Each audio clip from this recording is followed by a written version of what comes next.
What is it like to come face to face with evil? To confront your worst nightmare? When a killer comes calling, there's often no escape.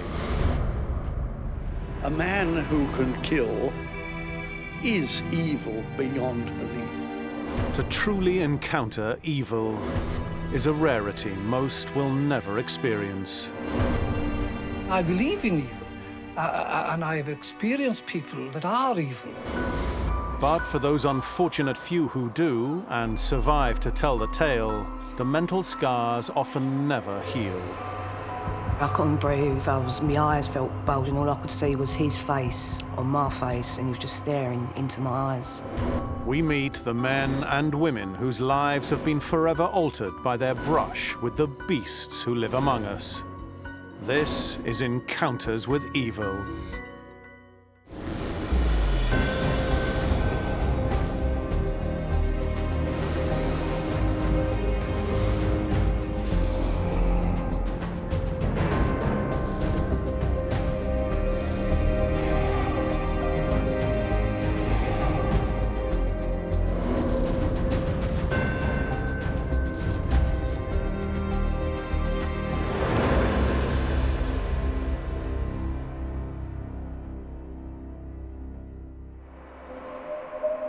Religion, to those who follow it, a gift from God, a celebration of life, a way to find enlightenment, comfort in times of need, and sometimes an intimate spiritual experience, as mankind seeks something beyond the world we know.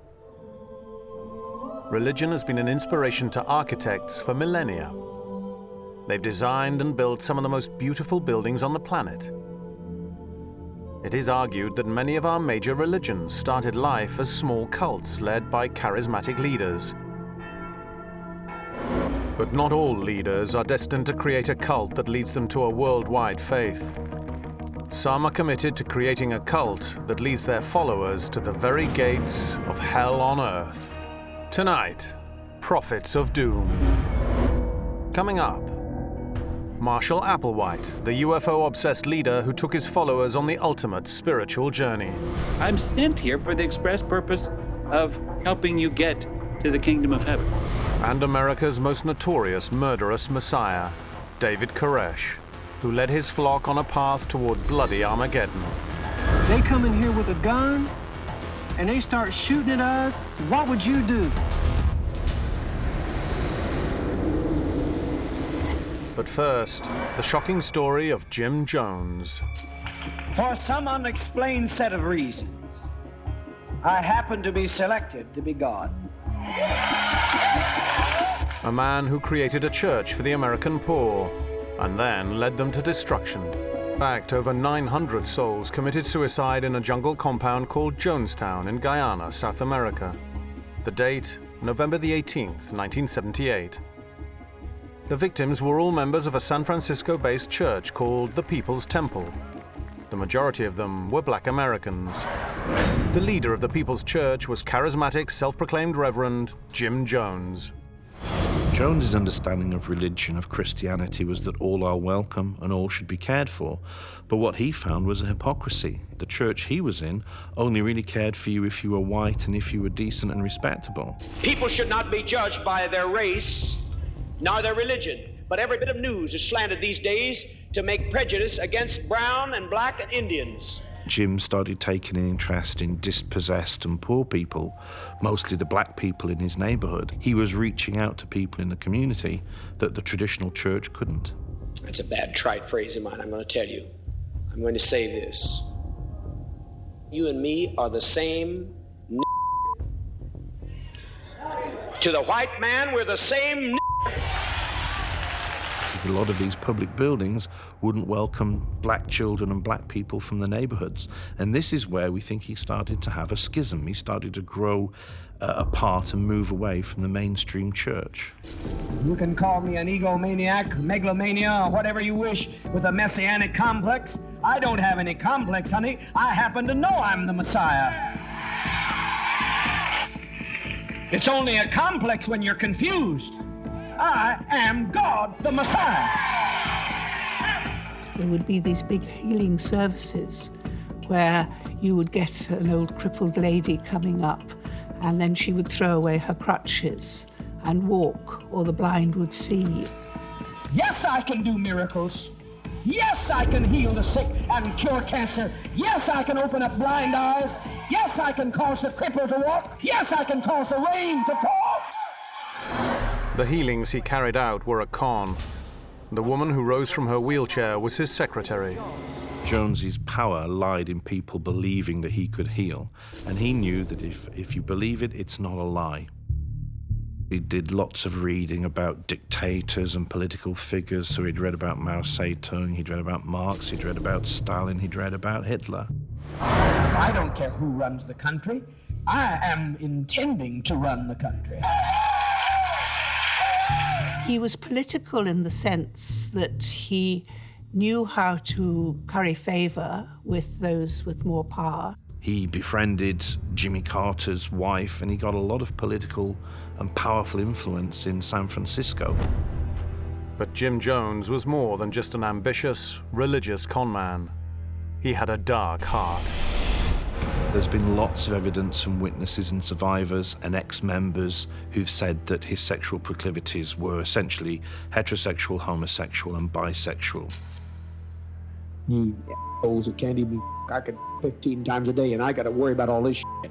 You don't have to resort to rape or anything like that if you're a big religious leader. You can be seen as chosen and very special, and you feel honored if this special leader, this man of God, will pay you sexual attention. His followers sold all their possessions and gave the money to Jones, and in return, the church met their basic needs. The love of money is a root of all evil. It will destroy even the people that have it. It overrules. That's why I call capitalism the devil and socialism is God. But Jones also secretly ensured that his own future was secure. Timothy Stone, once a church insider, said Jones may have controlled anywhere from $1 to $10 million. Timmy said, for what we have to do in setting up this society that we want to, we're going to need at least $10 million. And then one time in 1975, he made a passing remark to me, and he said, Tim, we made our goal. And I put the two together to figure that as of 1975, he did have 10 million. But in phone calls to friends, Jim worried that his activities were being spied on by the FBI. Yeah, I'm getting so many threats. Oh, that's outrageous. That's outrageous. Yeah. I mean, we have conspiracies to deal with. I could name you 15 different conspiracies to progressive friends of ours in different organizations. Well, I got a right to defend myself. I got a right to defend myself if people come in here to try to hurt my children and hurt our people.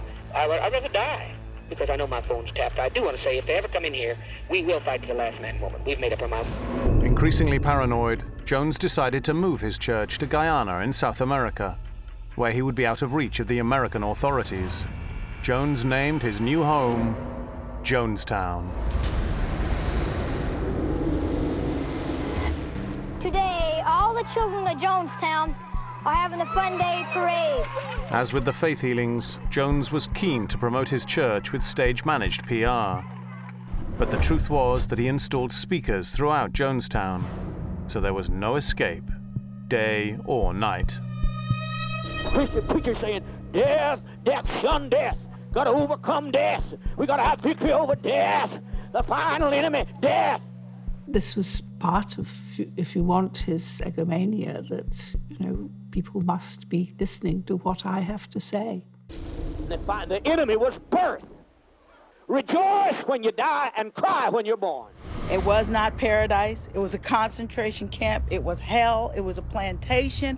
And there were things going on that I knew were totally ungodly and inhumane. Jones used a team of armed bodyguards to stop anyone leaving the compound. No possible way that we can tolerate people going out and living on their own. The government won't tolerate us tolerating it if we chose. None of your people must go out alone. But the PR image Jones was projecting was entirely different. He says that the sun shines so bright. I can't even talk these kids to go back for a visit. They don't want to go back. No way, no way. There's Darren. Darren, you're happy down here? You don't want to leave? No. 2 boys actually tried to escape. They were captured and put through a humiliating trial in a Jonestown kangaroo court. Anybody got any questions to ask these assholes that have taken all of our workforce today? You are not going home. Yes, Father. That's a mother's heartbreak. You don't give a goddamn about anybody. You stomped over her goodwill and intention. I'm the one that brought you into the world. I am responsible for your being here. I can't tell either of you how much I despise both of you for what you've done to Father in this cause. I am ashamed of both of you, and I think both of you should be shot now. And I think I should be allowed to do it. How many vote for her proposal? The parents signed a document agreeing for their sons to be kept in chains. Jones's philosophy about death now came increasingly to the fore as he prepared his flock to commit what he called revolutionary suicide. He didn't just buy cyanide in bulk on the quiet. He bought it and let everybody know he was buying it. He developed this sort of theology of suicide, that one had to die in order for the revolution to occur. To spread his suicidal message among followers, Jones cynically used their children. We've come to a decision that we would rather die than to live on this earth. How old are you? What is your name? My name is Krista Amos, and I'm 11 years old. Why, young lady, have you chosen this way? You know, for living together for a long time, it'd be hard to have to separate and go different ways and stuff like that. I'm Martin Amos. I'm 10 years old. Do you think that they're going to tell so many lies on us that we won't be able to continue to function? Yes. And I think it should be done in this way so that it could leave an imprint on the people in Guyana. Back in the US, Jones's despotic control came to the attention of Congressman Leo Ryan. On August the 17th, 1978, Ryan flew a team of journalists over to the People's Temple in Guyana. He wanted to investigate claims that people were being held there against their will. Things. Of course, in here is the kitchen, refrigerators, the sinks, and this is the big stove. Jones had primed his followers to speak to the film crew.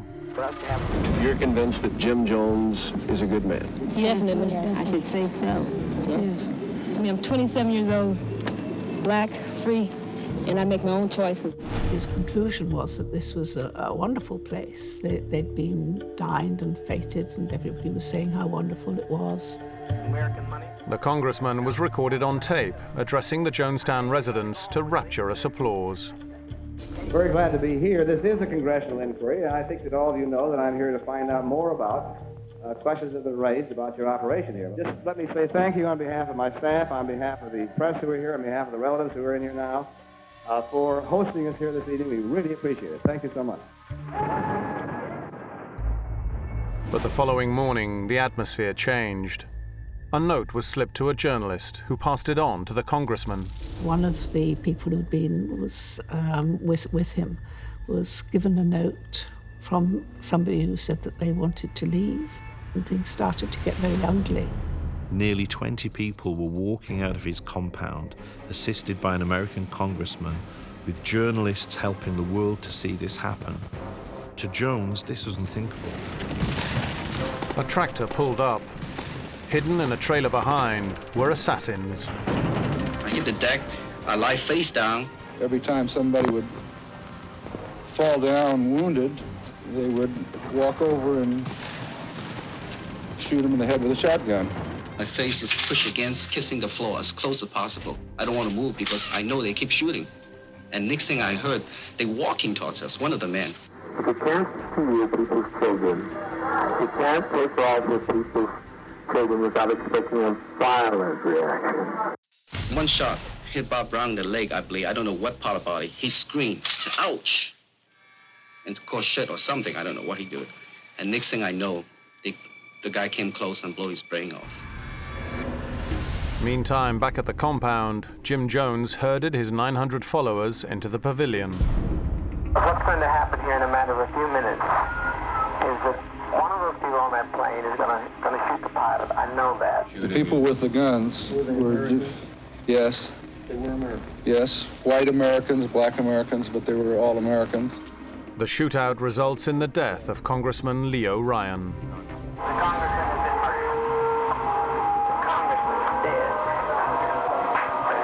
Please get us some medication. It's simple, there's no convulsions with it, it's just simple, just please get it. Before it's too late, the GDF will be here. I tell you, get moving, get moving, get moving.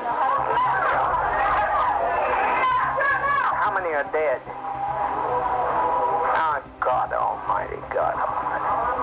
And then Jim Jones sets about putting into action his evil suicidal plans. The end of days is about to be visited on his loyal followers. Everybody get behind the table and drop yourself, huh? There's nothing to worry about. Everybody keep calm and try to keep your children calm.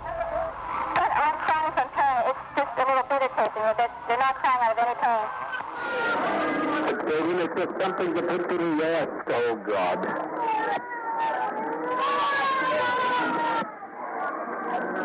Mother, mother, mother, mother, mother, please, don't do this. Put down your life with your child, but don't do this.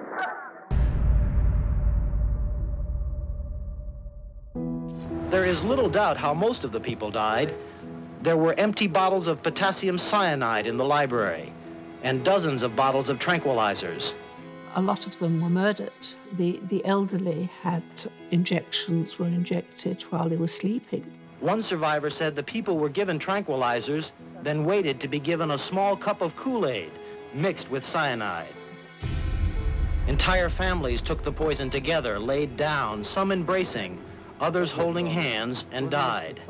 Police say there were guards with crossbows present during the suicide. The children, of course, had no say in the matter, and they were murdered, mainly by their parents, who, having killed their children, then killed themselves. And if they didn't, they were killed. We didn't commit suicide. We committed an act of revolutionary suicide, protesting the conditions of an inhumane world. A delusional madman, Jones was shot through the heart, unable to face the very poison he'd inflicted on so many others.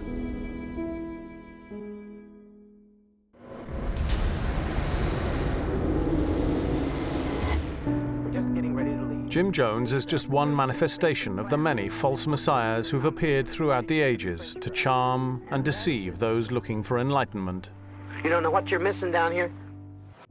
Why people are attracted to cults is that often the group feeds a psychological need. They may feel that they need friends, they need family, they're belonging, they're vulnerable in some way. And by being part of this group who offers them all that, they have a sense of identity that they've never had before. They haven't got horns and forked tail. It's very important to educate people, to try and recognize some of the signs. Do they try to isolate you? Are you able to ask questions? With group thought, people can do the most inhumane, atrocious acts against other human beings because of this collective way of thinking. You can only be a charismatic leader insofar as you've got followers. The leader couldn't do it without the followers. The followers wouldn't do it without the leader. And that's ultimately what we're looking at, people who believe that death is preferable to life. And people like Jones and people like Applewhite capitalize on that in those needy individuals. I must admit that I am here again. Someone's the son of God. I am God, the Messiah.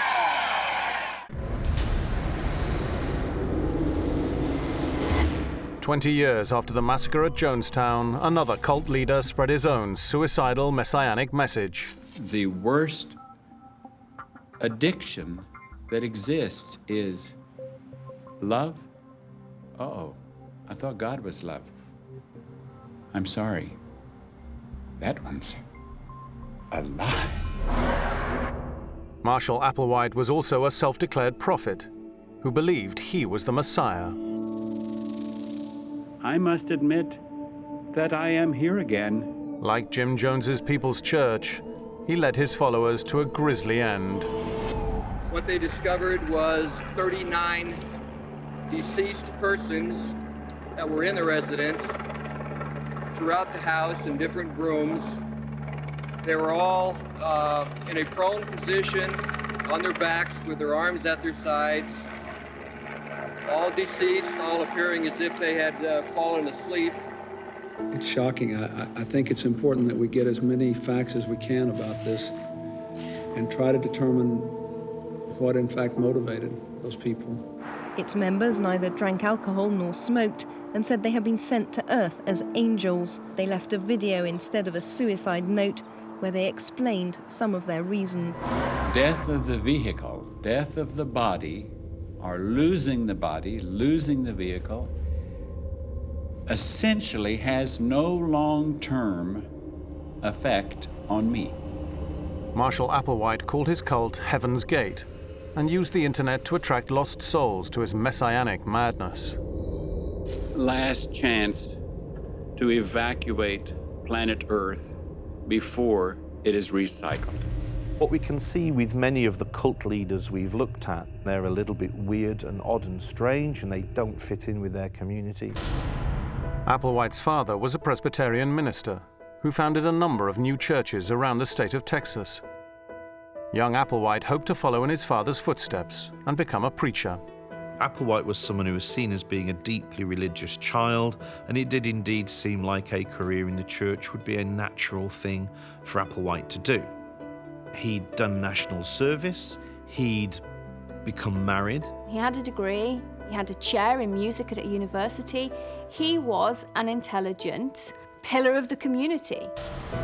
After his marriage ended in divorce in 1968, and not long after the death of his father, Marshall found solace with Bonnie Nettles, a nurse obsessed with biblical prophecy.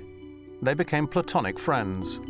When he meets Nettles, almost like a Bonnie and Clyde figure with him, they set about gathering followers, going on the road. Down in your heart, if you're from my Father's kingdom, you know that Jesus was not a sexual creature. He changed his name to Bo and Nettles his name to Peep, Bo Peep, because they were shepherds of their flock. The idea was that when you transcended, when you evolved to the next stage beyond the human, you shouldn't have all the desires of current human beings. Vehicle, flesh body, nothing but a suit of clothes. He initially told people that their bodies would be like caterpillars transforming into beautiful butterflies. In certain circumstances, it can be injured, it can be hurt, it can be lost, and you can go to wardrobe and pick up another one. Many people thought that he was talking absolute nonsense because what he was saying made no sense. My father is not a human father. My father is a member of the evolutionary level above human, the kingdom of God. While Applewhite professed belief in life after death, he still had to deal with some earthly matters. He did actually get arrested because he'd hired a car and driven it a couple of thousand miles, and he was arrested for non-returning of a hire vehicle. He actually argued that he'd been given divine permission to take the car because it was God's will. Applewhite's hold on reality may well have been a tenuous one, but Nettles' beliefs were literally out of this world. She believed their meeting had been foretold by extraterrestrials. They told her Applewhite was to be called Doe, and Nettles was T. You mean that you and T came into bodies in 72, so you're body snatchers, in a sense. Doe, as he now called himself, left Christianity behind and became a fully fledged believer of alien beings. A creature that looks very attractive but has two eyes, some remnant of a nose, have a voice box but don't really need to use it. They communicate with their minds. These will not go into houses on some planet like Earth and reproduce and have families and sit and watch television and make scrambled eggs. He would often quote Star Trek. He would use clips of Star Trek and photographs of Star Trek. 39 to beam up. Thank you. It's what's normally called a UFO cult, because there was a belief that the transcendence would take place when a flying saucer came. When T died of cancer in 1985, Doe persuaded his followers that her mind had been transported to a higher level. Alongside such spiritual ideas came stern warnings about the dangers of worldly family life. Those parents, human parents, do not possess the offspring they have. It's a very evil thing for them to think that they are theirs. A lot of groups do actually try to split up horizontal relationships, that is, between husbands and wives or between peers. In order to be able to control an individual, you have to remove them from the people who could possibly be able to talk them round. You cannot cling to being a mammal connected with other mammals. They led very austere lives, which was part of the preparation for becoming these more evolved beings. And fundamental to Applewhite's cult was an utter rejection of sex in all its forms.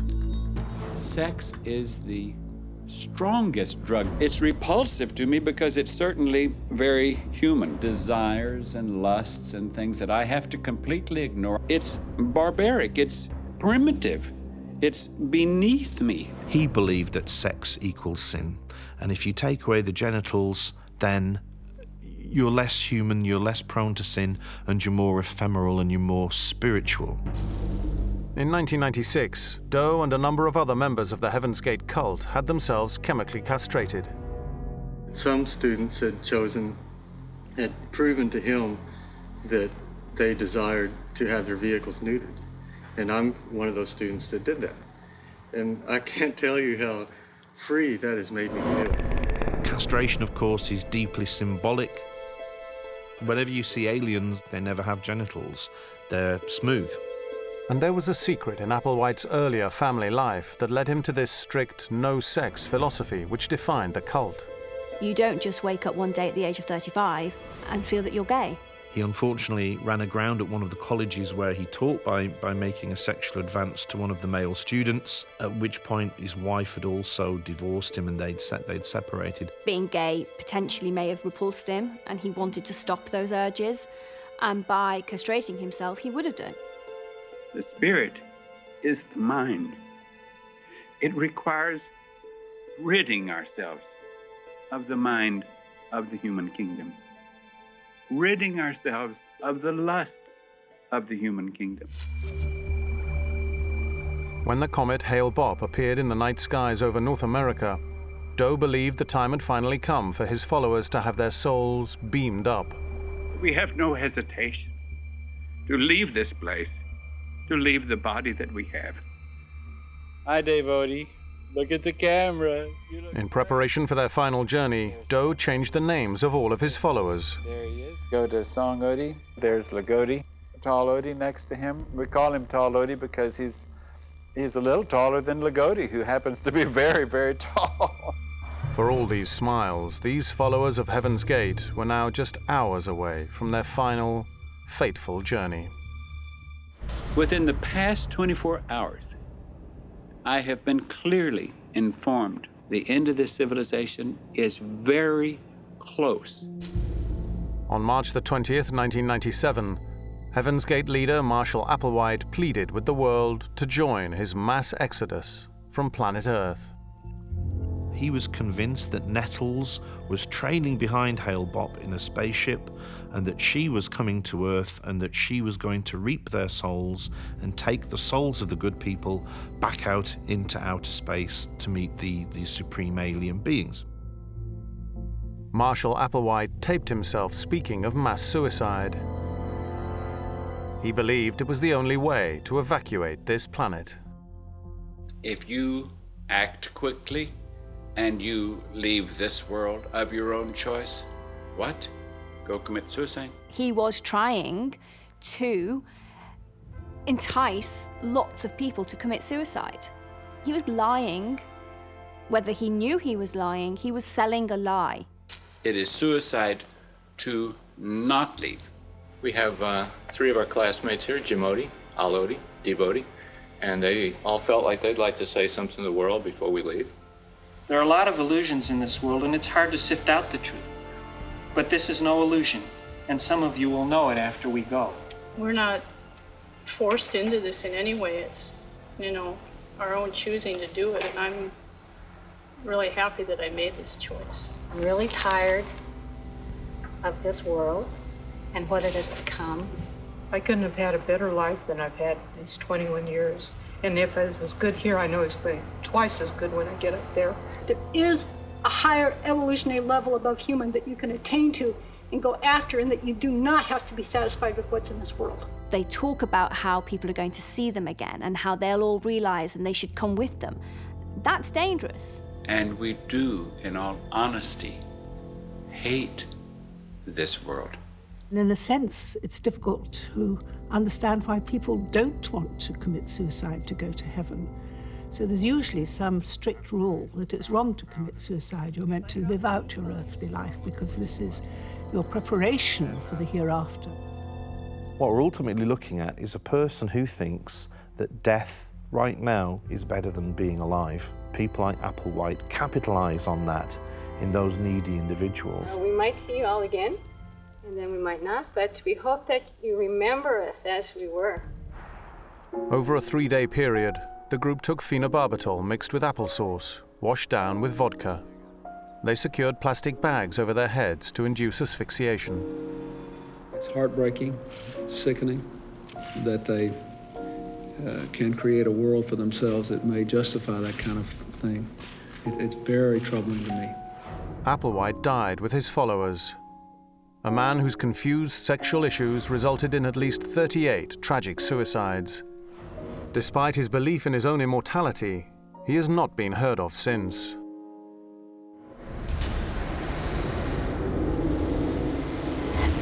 Often when a cult reaches its end of days, it's in private.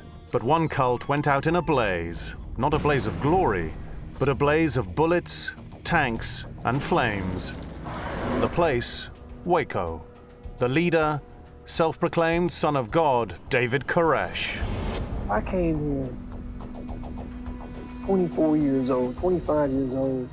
If I took a 70-year-old woman and got her pregnant, you better watch out. I'm God. David Koresh was born Vernon Howell in Houston in 1959. He was very religious. I mean, he could recite the Bible by the age of 12, and he would start to kind of give sermons to his classmates in school. He started to have some sort of revelation and visions as he grew older. He felt very strong sexual desires for the daughter of his local pastor.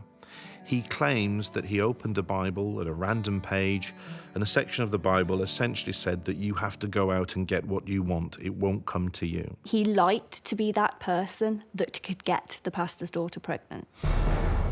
In 1982, he joins an offshoot of the Seventh-day Adventists, the Branch Davidians, based in Waco, Texas. At first, actually, quite a lot of people thought he was a bit of a bum. Jesus himself was seen as an outsider with long hair and a beard who was a bit rude to his father. I'm sure he kind of modelled himself on a latter-day Jesus. He was quite an engaging speaker. He was quite charismatic. Howell changed his name to David Koresh and challenged the existing leader, George Roden. Koresh and some of his allies attempted an armed raid on the Branch Davidian sect. He burned down our administration building, he raped my mother, and now he came out here to try to kill me. Roden, too, believed he was the Messiah. Waco just wasn't big enough for two sons of God. He started to turn people around, and he was able to convince them, and people started to believe that he was a prophet.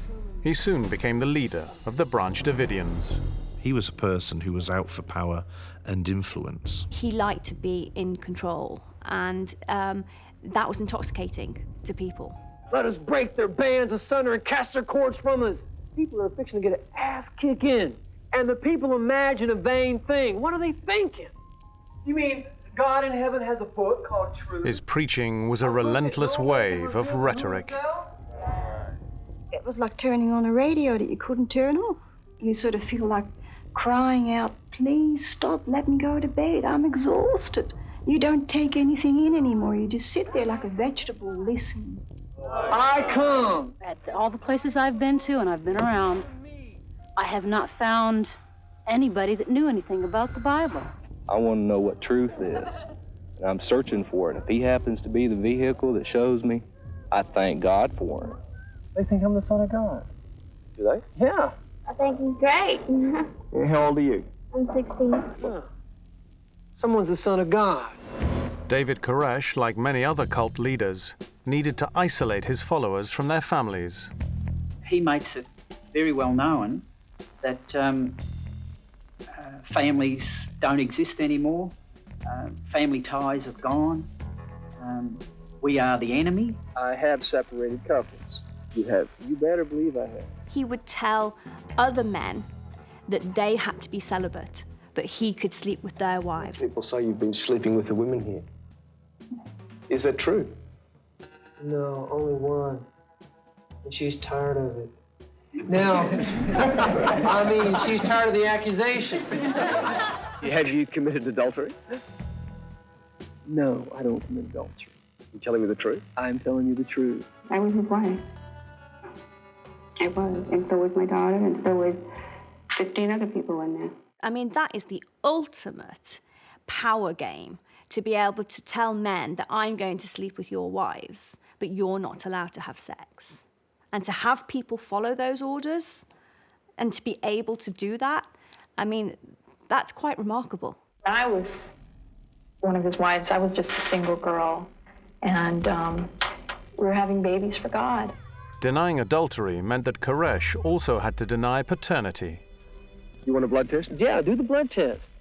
And we'll check through genetics. You know, science will reveal a multitude of things, and we'll see whose baby that is. Along with sex as a means of control, Koresh would also use corporal punishment.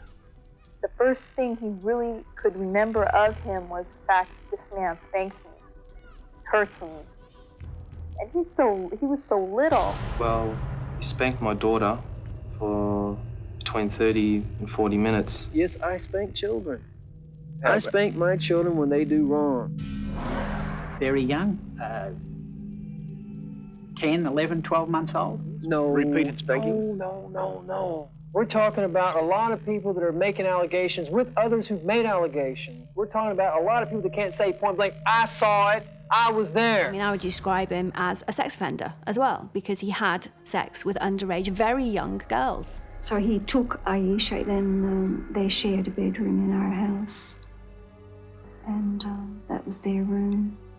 And at that time, she was 13.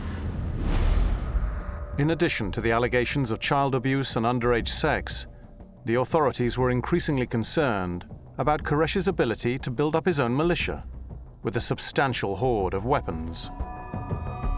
A lot of people say, he's got guns, that makes him bad, that makes him a cult. The idea of the Second Amendment in the United States is very, very common. Our Constitution states that every citizen in America has the right to rebuttal their government. You're not really a man if you can't defend your family. They come in here with a gun and they start shooting at us, what would you do? So concerned were the authorities about the allegations against Koresh, they moved from investigation to action. On February the 28th, 1993, the ATF moved in without provocation. Koresh's forces returned fire, and 4 US officers were killed. We consider almost any person associated with this compound as armed and dangerous based on the fact that they wantonly killed 4 agents of ATF. Inside, a 2-year-old baby was also killed, and Koresh was injured. He was shot and had a bullet wound in his lower right abdomen, but he still goes on camera talking about how he can, almost like Jesus, miraculously carry on despite him bleeding out and nearly dying. Bedlam at a news conference today. The FBI announcing they won't risk using force again. We're not contemplating assaulting that compound at all. The idea is to get them out safely, and that's the goal here. Now it became a siege, carried out in the full glare of the world's cameras. We're still very much concerned that he may force his followers to do things that are not rational. And they would all gladly die for him. I know that. Let them go ahead and rage. Let them go ahead and talk nasty. Everything secret is going to be revealed. If they die, they expect to come to life in 6 months, and they expect to take revenge. The ground is being cleared for confrontation. Children are being freed from the compound. They left 2 by 2, and they were singing biblical songs and hymns as they walked out. This, of course, for Koresh is great PR. Natalie Noborega from North London was freed on her 11th birthday. Her mother, Teresa, is still in the compound. If he'd really, truly wanted all the children to survive, to leave, he would have allowed whoever they wanted to leave to go. But he didn't. Days and then weeks go by. It becomes a standoff. Koresh is determined not to give up without a fight. Reinforcements are pouring in. Hundreds of armed federal officers now surround the compound. Armored personnel carriers here to protect them against the machine guns used by the religious sect. The militia defence that was used by the Branch Davidians was very important in gaining support from the rest of America who were watching live. Sharpshooters are inside the compound where more than 16 hours ago, the cult leader, David Koresh, promised to come out if he was allowed to preach for an hour on the radio. But I am really concerned about the lives of my brethren here. Since then, silence. Koresh refused to honor his promise and has indicated he will keep his promise to come out when he receives further instruction from God. But God wasn't talking to Koresh. The FBI simply ran out of patience. 10-4, he thinks he can get in position relative safety utilizing... Without warning, armored vehicles smashed into the Waco compound. Huge amounts of tear gas were fired into the building. But tear gas is highly flammable. The fire, it says, was started by those inside. Fire engines had not been alerted before the FBI attack, and they took 30 minutes to get to the scene.